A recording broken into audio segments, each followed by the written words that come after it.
Hello everyone, it's Monika and it's March. It means that we are working with letter M4.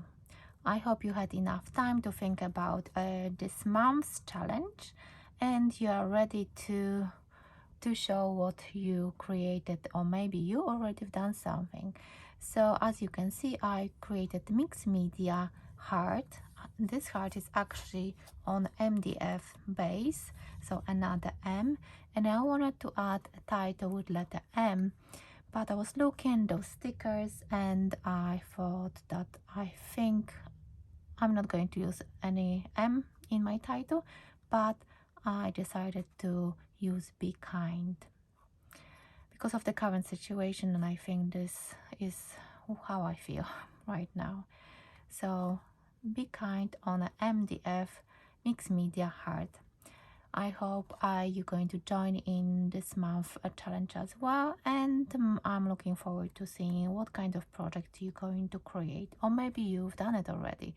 So remember to use hashtag PMA Craft Challenge, and if you are new to this challenge and you want to read about the rules, there are just on a few of them, go into the description box below to check it out. So hopefully you can stay a bit longer to see how I created this mixed media MDF heart.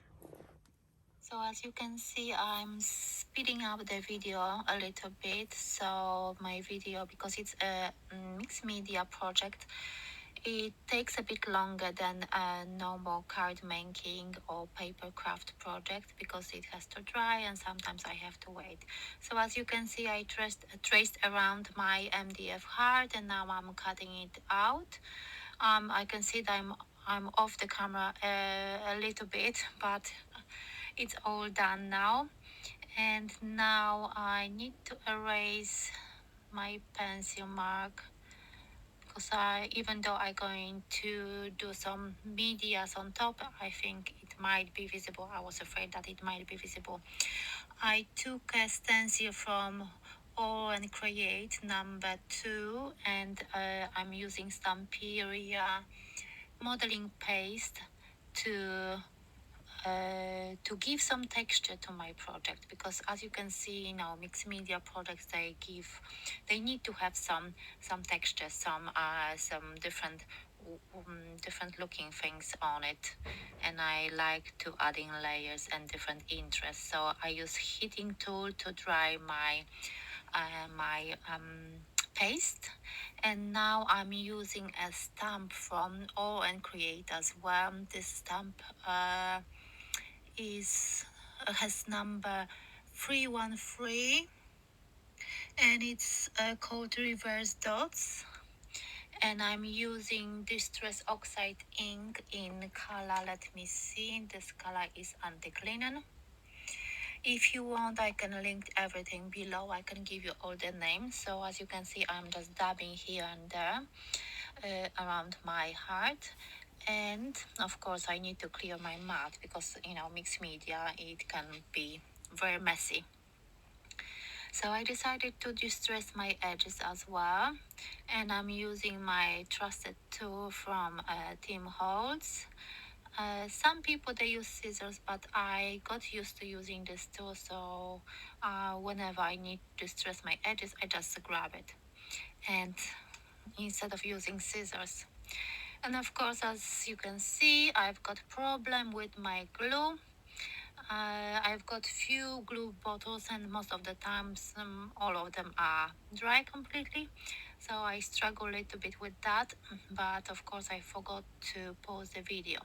So I'm applying a glue on my MDF, and I'm trying to maneuver my paper so it will actually stick properly and the base will not be visible. So that takes me a little bit of time, but I want to make sure that it's actually adhered properly. And looking at my video, because I'm recording a voiceover, it looks really good. I'm really happy with the process. So now I decided to dig out some of my metal elements, and I'm using gesso to make it a bit more neutral, so I prefer to make it white to prepare the base in case if I later on I decided to use some other mediums on top of it.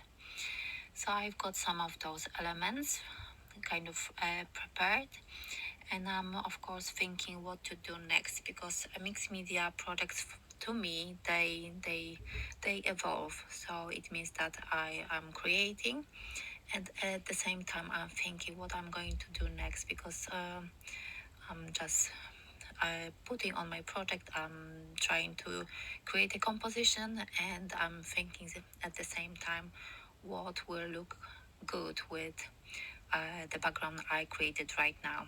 So I'm going to apply some foam pads at the back of my some of my metal elements, and of course I'm slightly off camera, and but I was applying some hot glue. I'm applying a bit more to work faster with this project, because it takes a bit long time. And the other metal element I decided to add double layer of foam pad, and to raise it a little bit for my composition to be a bit more multi-dimensional. So I'm applying again some hot glue, and I think yeah, this looks good for now, and I'm already thinking about other elements. So I'm adding this rose trim. This one is in kind of neutral color, and I do have that in different colors as well. It's quite nice touch to any multi-layered project. So I'm adding some glue, and you can actually adhere it with hot glue as well if you want to, so it doesn't matter which one you're going to use. And I really like this metal flower, which you can, as you can see, you can take it apart as well and use it separately, or you can use it together. I decided to use only the center of the flower, and I'm adding hot glue. Usually when I do mixed media projects, I use gel medium, of course, only when I don't have to record it. Because when I'm recording, I'm just using hot glue for speed. Now I'm adding a bit of scissor to give a bit more, even more volume to my project. It hides some of the elements, but it gives this light feel as well. So I'm checking, and I recently discovered that I've got those, I don't even know how they are called, but those are kind of glass beads, flat, with a flat back. And when I add them and adhere them with glue, liquid glue, you can see a glue a little bit, but once it dries clear. So at the end you will see that those dots, they look really nice, like glass beads. And I was thinking for a while to paint them with gesso and apply some wax, or you can add some spray or ink, or you can color it. Once you apply gesso on those glass beads, you can add any color you want. So as you can see, I added that flower in the center, and I grabbed some of those chipboards that are like foliage, and because they've got this natural look, it goes really well with the colors. It goes really well with scissor as well. So I'm adding a little bit of those as well.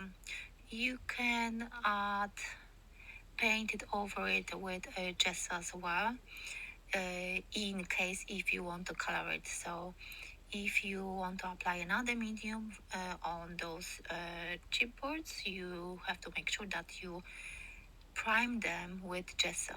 So this is a key. Whenever you want to add more colors, you need to prime it. You can either use white gesso or the clear gessos, and I love using black gesso as well with my inks and waxes and other bits and pieces as well. So I'm adding those leaves, green leaves, and they're a bit long, and at the moment it does not look very well, but trust me, at the end it will look really nice. At least I'm really happy with this project so far, and end result, I'm happy with the end result as well. So I'm adding more chipboards, and as you can see, I'm building the composition and trying to see which way I like it, which way I'm happy with. So mixed media projects for me are like trying and seeing which works for me. I'm not trying to follow some other people with the way they create. It just has to be something which makes me happy, and I have to be happy with the project. So I'm adding those white flowers as well. And as you can see, it's quite messy on my mat because I've got some gesso on the side, the glue is on the side as well, and the mat. That's why I decided to use that glass mat to make sure that I will not going to destroy my beautiful mint green mat. Now I'm applying distress ink to make it look a bit better, and this one is called Walnut Stain. If you like some vintage projects or you haven't tried vintage projects, I do recommend that ink because it can give a really nice look, and it's like this beautiful, nice looking finish to any vintage projects. So as you can see, the product looks really different with that distress ink.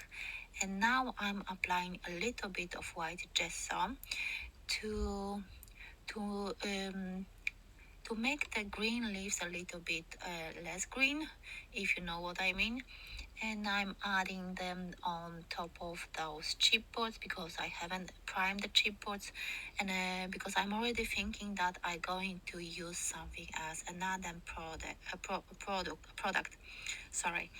So I'm adding that white gesso to prime some areas on which I'm going to add something else. So now to reveal what I'm going to use, I've got this beautiful green Lindistam Gang Flat Fabio spray, and it's called Lashes Lime. And I'm adding it only with the tube, and I'm trying to do some splashes all over my project to give a bit more dimension and more interest to my project. And I really like the way it looks underneath that lashes lime under the flower and leaf composition. Of course, I need to wipe my surface because I don't like to work when everything is messy. So I'm adding a little bit more.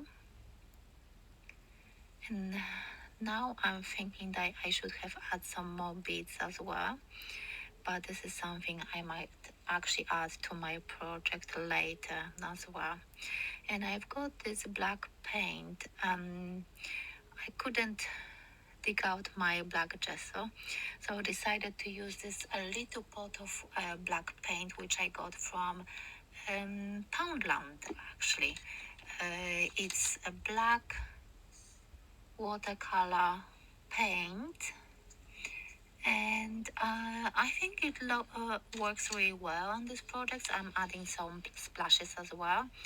I covered the main flower composition just not to add too much dark into it, and it looks really natural because some of the splashes are actually not that round and are not perfect, because I think it looks really nice. So this is the finished project, and I decided to add a title. I was looking at those words and those Tim Holtz stickers, and I couldn't decide which one to pick. but I decided to use Be Kind. I wanted to do something with M4 because of March and this month's challenge, but I just decided to go for Be Kind because it's a hard MDF and it really looks really nice. I'm happy with the result as well. So now trying to find a space for the title to look really nice and be visible on my project. So I hope you like this project and I hope you like this video as well.